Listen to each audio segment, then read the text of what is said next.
¿Qué tal? Buenos días, buenas tardes, buenas noches, buenas madrugadas. Regresamos hoy nuevamente con nuevos relatos, nuevas leyendas, nuevas historias. Pero antes de comenzar les pido que se suscriban a mi canal Manuel Meléndez Morales para que escuchen estos relatos y más que tenemos por ahí. Sin más, comencemos. ¿Quién de nosotros alguna vez no ha escuchado hablar de vampiros? Que existieron o existen todavía en nuestros días. Mucha gente cuenta que los ha visto, que ha interactuado con ellos. Pero quién sabe. Hoy les traigo unas leyendas precisamente de vampiros. Y vamos a comenzar con uno muy famoso aquí en México. El famoso vampiro de El Panteón de Belén. Los tapatíos conocen esta leyenda como el árbol del vampiro. Es un relato muy antiguo que se ha transmitido de manera oral entre muchas generaciones y justifica un árbol que crece en una lápida en el Panteón de Belén. Esto es en Guadalajara, Jalisco. Según los pobladores, esta historia comenzó a finales del siglo XVIII, en plena época colonial de Belén, un pequeño pueblo que ahora forma parte de la ciudad que conocemos como Guadalajara. Todo marchaba con tranquilidad en el pueblo, hasta que llegó a vivir una enorme hacienda un hombre de origen europeo, sin familia o compañía. Él se presentó a sí mismo como el conde de Baldón. Era evidente que este hombre poseía una enorme fortuna. Era una persona muy discreta, pero muy elegante, siempre de negro y de gran estatura. Lo que más llamaba la atención de este excéntrico personaje eran sus solitarias caminatas a altas horas de la noche. Nadie podía explicarse este excéntrico hábito, y como el conde de Baldón no hablaba con nadie, los pobladores no le dieron la mayor importancia. El verdadero problema comenzó en las mañanas. Los pobladores comenzaron a encontrar animales muertos, con marcas de mordidas en el cuello, pero completamente secos, sin una gota de sangre. Los vecinos, confiados, intentaron justificar que estos hechos con la llegada de una epidemia animal, pero en un par de meses, los cadáveres que amanecían en las calles de Belén ya no eran de gatos, conejos o perros. Ahora eran cadáveres humanos. Todo el pueblo entró en pánico y se dieron en cuenta que algo extraño estaba sucediendo. Para librarse de la incertidumbre, decidieron organizarse y buscar por la noche al responsable de tan atroces actos. Escondidos por las calles, armados con machetes y garrotes, los pobladores aguardaban en esas esquinas, tras los portones o desde balcones, hasta que a altas horas de la noche y de la madrugada, horrorizados pudieron dar con el asesino desalmado. Se trataba de el conde de Baldón, quien completamente empoderado mordía el cuello de una inocente jovencita. Cuando recuperaron conciencia y valor ante tal escena, los pobladores corrieron agitando sus armas hacia donde estaba el vampiro, el cual, con habilidades sobrenaturales, intentaba escapar. Sin embargo, un vecino recordó que la única manera de exterminar a un vampiro era clavándole una estaca en el corazón. Así que rápidamente cortó el pedazo de un árbol con su machete y sin pensarlo dos veces, se fue contra el vampiro para aniquilarlo. Esta acción funcionó. El vampiro murió inmediatamente y los pobladores decidieron enterrar el cuerpo en el Panteón de Belén. Pero, poco tiempo después de esto, un árbol empezó a crecer desde adentro de la tumba, rompiendo el ataúd y lápida. En cuestión de meses, un poderoso árbol compuesto por múltiples troncos había cubierto por completo la tumba entera. Se cree que el árbol resguarda el espíritu del vampiro y que en el momento que éste sea cortado o las raíces se asomen completamente, el vampiro regresará para vengarse de todos los habitantes de la zona. Si quieres conocer la tumba del vampiro, cuando visites Guadalajara, ve al centro histórico, pregunta por el Panteón de Belén, y ahí encontrarás su famosa tumba. El vampiro de Kringa. En Kringa, un pueblo de la antigua región de Istria, hoy conocida como Croacia, vivió y murió un campesino llamado Jure Grando. Y volvió, según se recogen los archivos, Jure desenfrentado en 1656 debido a una enfermedad. Volvió esa misma noche como un estriche y estuvo aterrorizando al pueblo durante 16 años. Cuentan los documentos que atormentaba y violaba a su viuda, asaltaba a la gente y atemorizaba a los niños apareciendo por las noches. Cabe resaltar que este personaje ya estaba muerto y pasaba a través de las ventanas.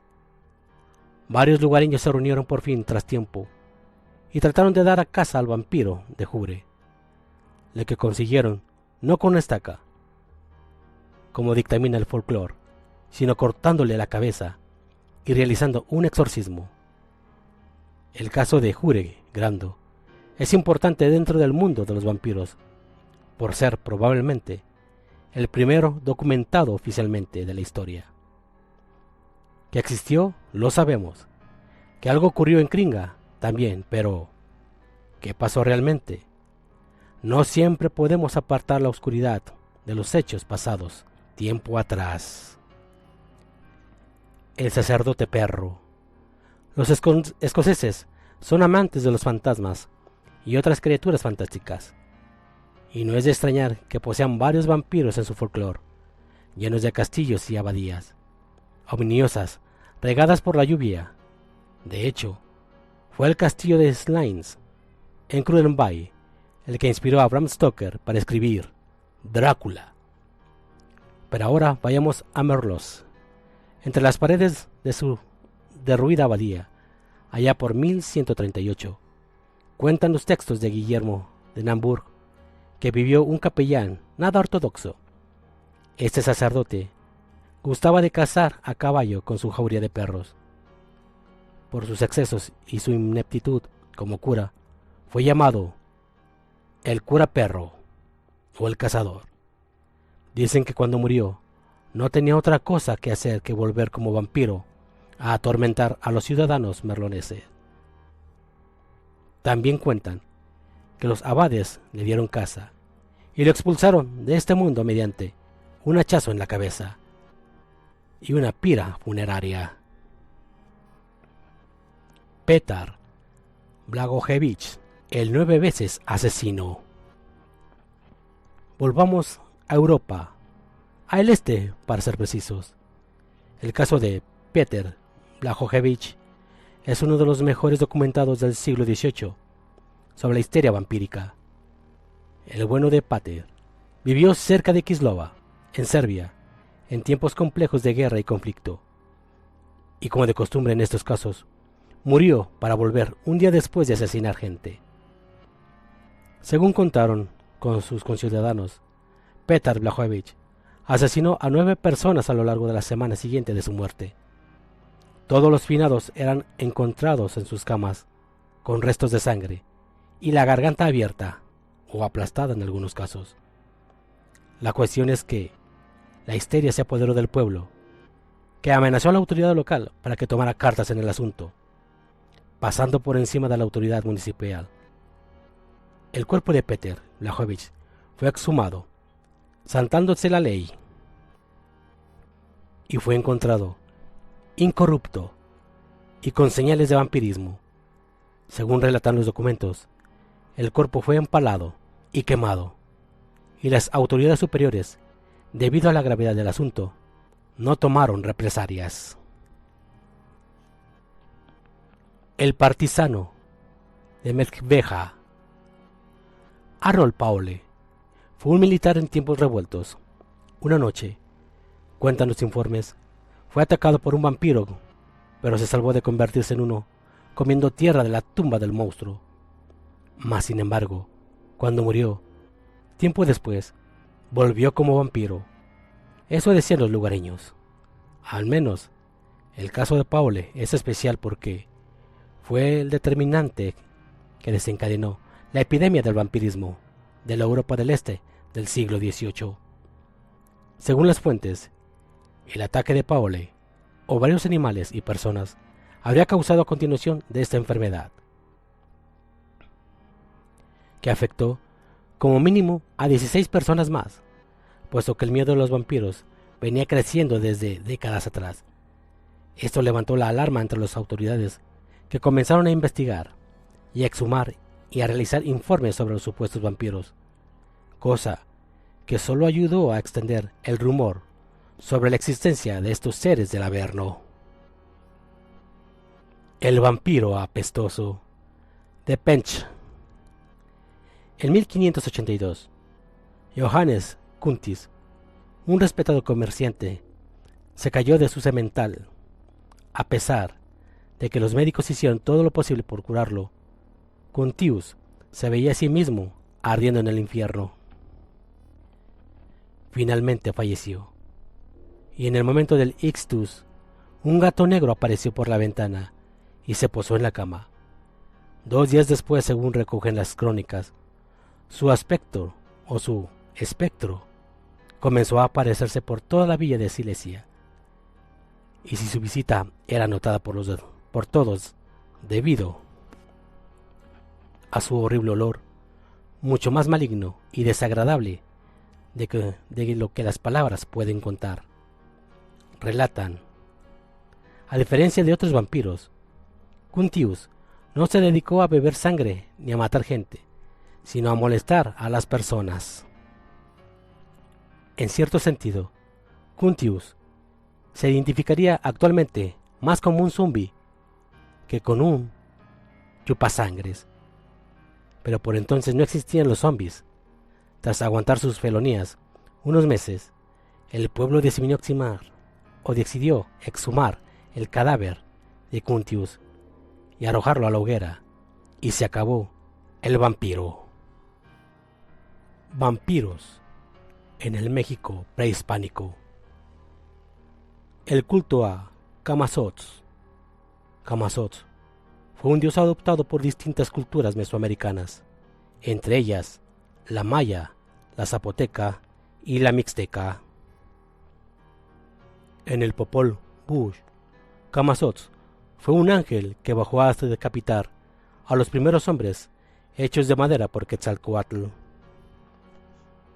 El culto a Camazotz empezó en el año 100 a.C. en la cultura zapoteca de Oaxaca, y luego los mayas lo reconocieron como un dios de fuego.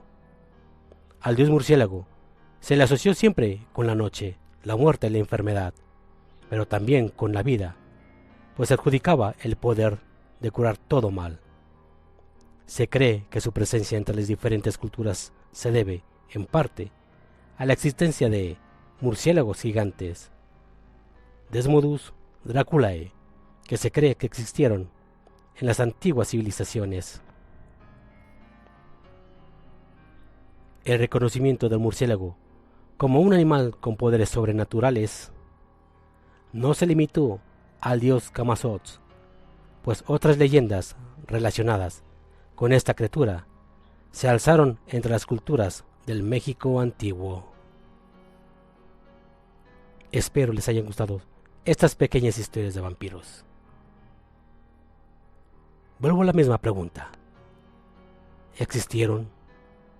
¿O existen aún hoy en día? ¿Quién sabe? Yo nunca he visto ninguno. Pero a lo mejor puede que me toque ver alguno. Hasta la vista. Y hasta pronto.